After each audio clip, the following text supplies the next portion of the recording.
Maître, comment s'est passée l'audience devant le juge d'application des peines? Bien, le juge d'application des peines d'Evry, M. Macaire, vient de prendre une décision extraordinairement courageuse, emplie d'humanité. Il vient de délibérer sur le siège et vient de faire droit à la demande de la défense de Jérôme Kerviel d'aménagement de la peine, de sorte que Jérôme Kerviel sortira dans les tout prochains jours dans le cadre du projet d'aménagement que nous avons présenté et qui a été retenu. Ceci à la condition que le parquet d'Evry ne relève pas un appel suspensif, c'est-à-dire un appel qui bloquerait le processus dont on est en train de parler ici et qui ferait que Jérôme Kerviel ne pourrait pas sortir. En quel cas cela serait renvoyé à 2 mois. Mais on ne voit pas bien pourquoi le parquet relèverait appel de cette décision. Il sortirait dans quelles conditions? Avec un bracelet électronique? Il sortirait dans le cadre de cet aménagement de peine avec un bracelet électronique, tout à fait, avec des heures de sortie qui lui permettent d'aller travailler et de rentrer à son domicile le soir. Un immense soulagement pour lui? Immense. Immense.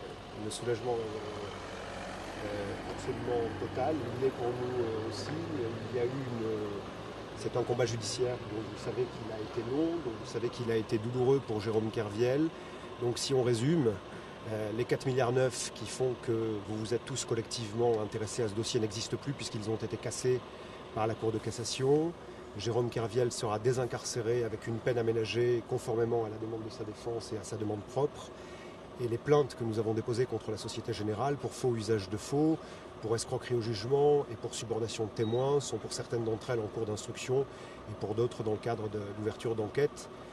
Donc nous sommes très hautement satisfaits de la décision qui vient d'être prise et encore une fois très courageusement et sans délibérer sur le siège, c'est-à-dire le jour même. A-t-il été affaibli par la détention?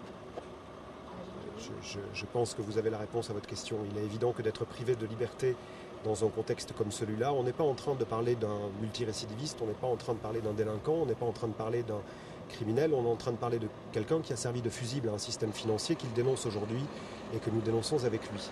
Donc il est évident que cette privation de liberté a été lourde à vivre et lourde de sens sur ce que cela a pu dire, mais c'était le temps que la justice se réveille et je crois qu'aujourd'hui nous assistons à un éveil qui est tout à fait radieux.